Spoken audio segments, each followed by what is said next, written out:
जैसा कि इसके पहले हमने कुछ बेसिक चीज़ देखा था कि हाँ कितने कार्बन के लिए हम क्या नाम रखेंगे, या डबल बॉन्ड लगा रहे तो उसके लिए हम क्या सफिक्स लेंगे, ट्रिपल बॉन्ड रहेगा तो उसके लिए क्या सफिक्स लेंगे। तो अभी तक जितना हमने जाना उसके आधार पर अभी हम कुछ बेसिक यहाँ पर कुछ नामकरण देख लेते हैं कुछ कार्बन्स के। तो यहाँ पर देखिए, जैसे पहला एग्जाम्पल देखिए, जैसे लिखा है कि यहाँ एक कार्बन का हमने हाइड्रोकार्बन लिया है। तो यहाँ पर आप देख सकते हैं कि कार्बन, हाइड्रोजन, ये जो हाइड्रोजन जुड़ा हुआ है चारों तरफ, ये ऐसे ही नहीं जुड़ जाता है। अगर मन करे तो वो और बढ़ा दें या एक घटा दें, ऐसा नहीं होता है। जैसा कि हम जानते हैं कि जो कार्बन की हमारी संयोजकता होती है वो 4 होती है, ठीक है। तो वो अपनी संयोजकता पूरी करने के लिए वो अपने अनुसार उतने हाइड्रोजन को जोड़ता है, ठीक। तो यहाँ पर चलिए अब हम इसका नाम देखते हैं।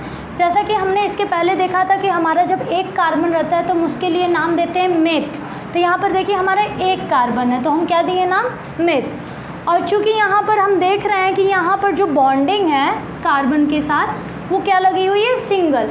मतलब संतृप्त कार्बनिक यौगिक में हमने देखा था कि जो सिंगल बॉन्डिंग के लिए हमारा जो सफिक्स था वो क्या था, एन।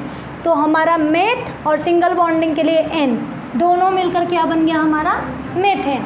और ये जो मैंने अणु सूत्र लिखा है ये इस स्ट्रक्चर को देखकर ही लिखा है। देखिए यहाँ पर C एक कार्बन और हाइड्रोजन 1 2 3 4 उतने हाइड्रोजन, तो ये हमारा मेथेन का फॉर्मूला भी बन गया, ठीक।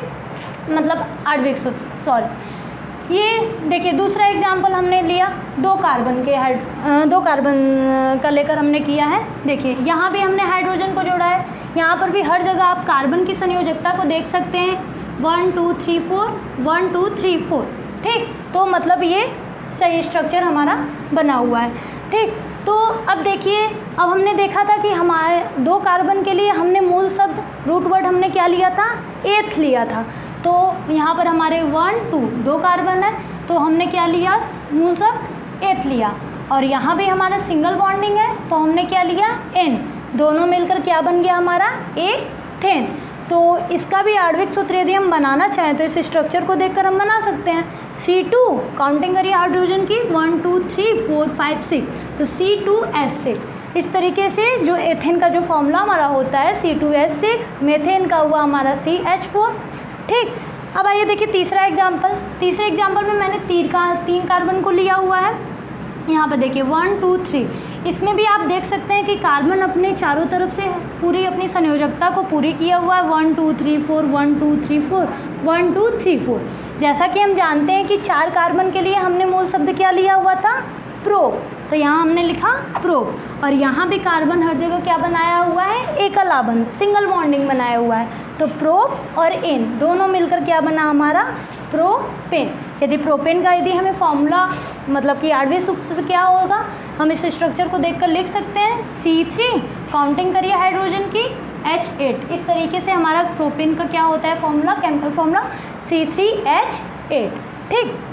ये हमारा चौथा एग्जाम्पल। देखिए चौथे एग्जाम्पल में हमने क्या लिया है, चौथे एग्जाम्पल में हमने कार्बन तो 3 ही लिया है। देखिए ये जो चौथा एग्जाम्पल आप देख सकते हैं ये तीसरे का ही आया हुआ है, बस हमने क्या किया है, यहाँ से एक हाइड्रोजन को हटा दिया है, ठीक। जब हमने यहाँ से एक हाइड्रोजन को जब हटा दिया है तो क्या हुआ है कि कार्बन अपनी संयोजकता तो पूरी करेगा ही, ठीक। तो उसके लिए 4 संयोजकता पूरी करने के लिए जब हमने हाइड्रोजन हटा दिया तो 1 2 3 यदि हम यहाँ सिंगल बॉन्डिंग ही रखते हैं तो कार्बन की संयोजकता तो पूरी हो नहीं पाती, इसलिए हमने यहाँ पर क्या रख दिया, डबल बॉन्डिंग। तो यहाँ पर कार्बन की संयोजकता भी हमारी क्या हो गई, पूरी हो गई। यहाँ भी देखिए 1 2 3 4 यहाँ भी पूरी हो गई।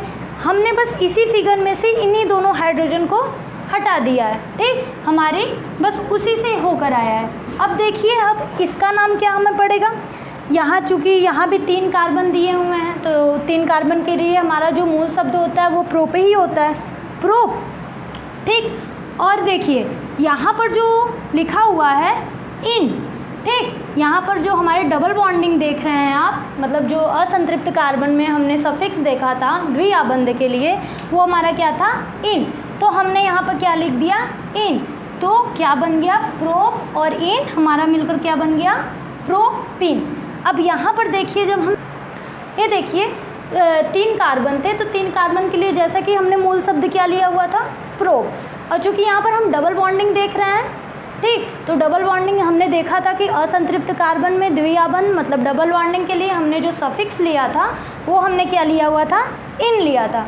तो प्रोप और इन मिलकर क्या बन गए, प्रोपीन। अब यहाँ पर प्रोपीन के यदि हम फॉर्मूला बनाएं तो क्या होगा, C3 1 2 3 4 5 6। देखिए यहाँ हाइड्रोजन कम पड़ गए, क्यों कम पड़ गए, यहाँ पर डबल बॉन्डिंग लगाने की वजह से, ठीक। तो ये हमारा प्रोपीन बन गया। अब हमारे ये जो लास्ट एग्जाम्पल है, देखिए यहाँ भी 3 कार्बन है, वहाँ देखिए हम अब इस एग्जाम्पल में से हमने क्या किया है, इस हाइड्रोजन को, इन दोनों हाइड्रोजन को हटा दिया है। जब हमने इन दोनों हाइड्रोजन को हटा दिया तो ये कार्बन अपनी संयोजकता पूरी करने के लिए यहाँ पर ट्रिपल बॉन्डिंग बनाएगा, क्योंकि उसकी संयोजकता तो 4 होती है। तो देखिए 1 2 3 4 सब जगह से इसकी संयोजकता पूरी हो रही है कि नहीं, 1 2 3 4 इसकी भी पूरी हो रही है, 1 2 3 4, ठीक। तो 3 कार्बन के लिए तो हम मूल शब्द यहाँ प्रोप ही रखेंगे, क्योंकि यहाँ पर देख रहे हैं हमारी ट्रिपल बॉन्डिंग है, त्रिआबंध है। हमारे असंतृप्त कार्बनिक यौगिक में जो हमने देखा था त्रिआबंध के लिए जो हमारा सफिक्स था, अनुलग्न था, वो क्या था, आइन था। तो क्या होगा हमारा ये प्रोपाइन, सॉरी ये छूट गया है, ठीक, प्रोपाइन, ठीक। तो हम जब प्रोपाइन का जब आणविक सूत्र लिखेंगे तो इस स्ट्रक्चर के अकॉर्डिंग जब हम लिखेंगे तो क्या होगा, C3 1 2 3 4 C3H4। अब यहाँ पर बाकी सब चीज़ों में तो सिंपल था, लेकिन यहाँ पर आपके मन में एक क्वेश्चन उठ सकता है कि यहाँ पर डबल बॉन्डिंग ट्रिपल बॉन्डिंग के ही सफिक्स को हम लोग क्यों लिए हैं, यहाँ सिंगल बॉन्डिंग भी तो है। क्वेश्चन उठ रहा होगा कि हम लोग यहाँ पर एन क्यों नहीं बोले, डायरेक्ट इन और आइन क्यों इसको देखकर बोल दिए, ठीक है। तो हमारा जो अभी आगे का जो हेडिंग आने वाला है, श्रृंखलाएं शाखाएं वाले, तो श्रृंखलाएं और शाखाएं को देखते हुए हम क्या करते हैं, कार्बन की नंबरिंग करते हैं। क्या करते हैं, कार्बन की नंबरिंग करते हैं। तो माना जाता है कि हमारा ये जो डबल बॉन्ड और ट्रिपल बॉन्ड है, हमें उसको एक मेहमान की तरह मानकर चलना चाहिए। जैसे कि हमारे घर में एक मेहमान आते हैं, तो जब हमें कोई चीज़ खाने पीने के लिए दी जाती है, चाहे मम्मी लोग लाती है, तो कहते हैं कि उनकी प्राथमिकता पहले उन्हें दो, ठीक। तो उसी तरह जब हमारे इस हाइड्रोकार्बन्स में जहाँ भी डबल बॉन्ड और ट्रिपल बॉन्ड आ जाए तो सबसे पहले हमारी जिम्मेदारी है कि हम उसको प्राथमिकता दें। यदि हम यहाँ से कार्बन की काउंटिंग यहाँ से करना शुरू करेंगे, मतलब अगर उनको बिस्किट देना स्टार्ट करें तो जाहिर सी बात है यहाँ से देंगे नहीं, मेहमान तो यहाँ बैठे हैं, तो हम यहाँ से स्टार्ट करेंगे 1 2 3, यहाँ भी 1 2 3, ठीक है। इसीलिए हमने यहाँ पर प्राथमिकता किसको दी, डबल बॉन्डिंग की और ट्रिपल बॉन्डिंग की। इसलिए अभी इसकी क्लियरिटी हम लोग आगे वाले हेडिंग में बहुत अच्छे से तरीके से करेंगे और एग्जाम्पल्स भी लेंगे, ठीक है।